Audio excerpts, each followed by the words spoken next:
नमस्कार, हिंदुस्तान अड्डा देख रहे हैं आप। मैं हूं सोमदत्त शर्मा। महाराष्ट्र में जो सियासी तूफ़ान है वो थमने का नाम नहीं ले रहा है। पहले जो मामला सूरत में था, सूरत से फिर गुवाहाटी चला गया और गुवाहाटी से फिर सुप्रीम कोर्ट। उसके बाद से अभी तक पिक्चर पूरी तरह से क्लियर नहीं हुई है।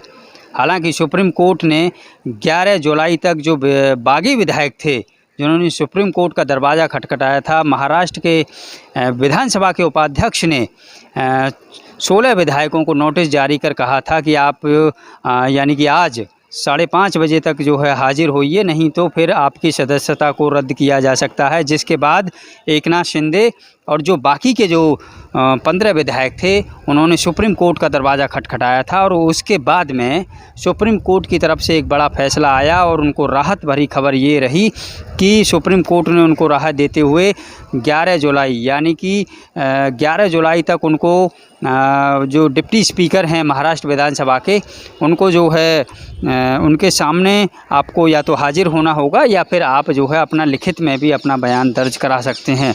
तो कह सकते हैं कि जो शिंदे गैंग है, गुट है, उसके लिए राहत की खबर ये है।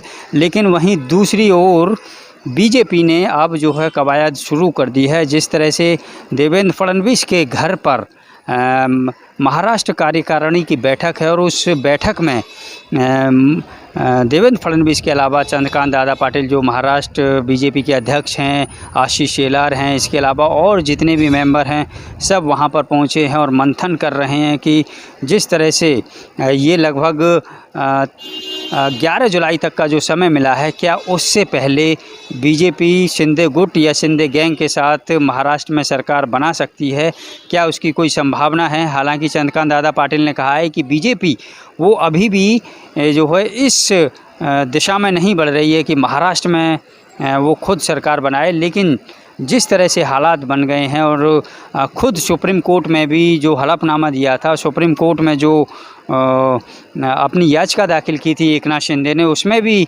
कहा था कि देखिए ये जो मामला है यानी कि महाविकास अघाड़ी सरकार से उन्होंने समर्थन वापस ले लिया है। जो 39 विधायक हैं वो 39 विधायक इस वक्त शिवसेना के साथ में नहीं हैं। तो जो महाविकास अघाड़ी सरकार है, ठाकरे सरकार है, वो अल्पमत में है।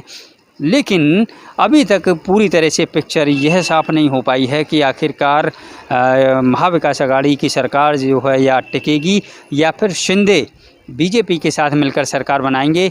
लेकिन ऐसा माना जा रहा है कि जो राजनीतिक घटनाक्रम जिस तरह से महाराष्ट्र में पल पल बदल रहा है, उससे हम ये मानकर चल रहे हैं कि हो सकता है कि बीजेपी अगले 1-2 दिनों में जो है अविश्वास जो प्रस्ताव होता है वो ठाकरे सरकार के ख़िलाफ़ वो पेश करे और राज्यपाल को वो चिट्ठी दे।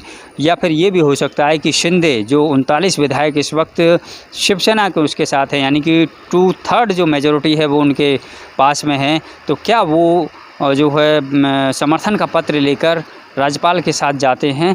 ये ऐसा लग रहा है कि अगले 1-2 दिनों में साफ हो जाएगा। लेकिन फ़िलहाल हम ये कह सकते हैं कि महाराष्ट्र की जो राजनीतिक स्थिति है वो अभी पूरी तरह से साफ नहीं है। कैमरामैन लक्ष्मण जायसवाल के साथ मैं सोमदत्त शर्मा, हिंदुस्तान अड्डा के लिए।